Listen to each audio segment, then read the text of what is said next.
नमस्कार मित्रांनो, आपण माझ्या मागील व्हिडिओला चांगल्या प्रकारे प्रतिसाद दिला त्याबद्दल आपले मनपूर्वक आभार। चला या व्हिडिओमध्ये आपण कालू वॉटरफॉल विषयी जाणून घेणार आहोत। व्हिडिओ पूर्ण बघा, आवडल्यास एक लाईक आणि चॅनलवर नवीन असाल तर सबस्क्राइब जरूर करा आणि तुमचा अभिप्राय नक्की नोंदवा।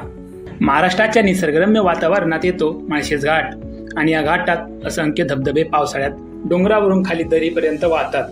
त्यातीलच एक म्हणजे कालू वॉटरफॉल, जो 1200 फूट उंचीवरून कॅस्केडिंग थरांसह म्हणजेच मोठ्या पायऱ्यावरून उभा वाहतो। कालू वॉटरफॉल हरिश्चंद्रगड पर्वतातून उगम पावतो आणि खिरेश्वर गावातून वाहतो।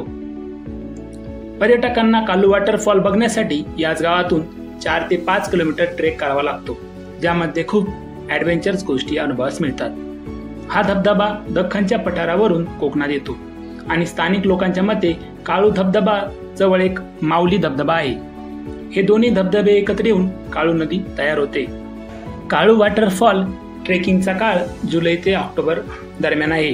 हा ट्रेक सोपा आणि अवघड अशा दोन्ही प्रकारात मोडतो, कारण जेव्हा पाऊस कमी असतो तेव्हा काळू नदीला कमी पाणी असते, परंतु जेव्हा पाऊस जादा झालेला असतो तेव्हा हा ट्रेक अधिक कठीण व ॲडव्हेंचरस होतो, कारण आपल्याला कालू वॉटरफॉलच्या पायथ्याशी जाण्यासाठी 2 वेळेस काळू नदी ओलांडावी लागते। जुन्या माळशेज घाटातून गॉड व्हॅली म्हणून ओळखला जाणारा हा ट्रेक केवळ सुरक्षितच नाही तर मुली, महिला आणि एकट्या प्रवाशांसाठी देखील आदर्श आहे।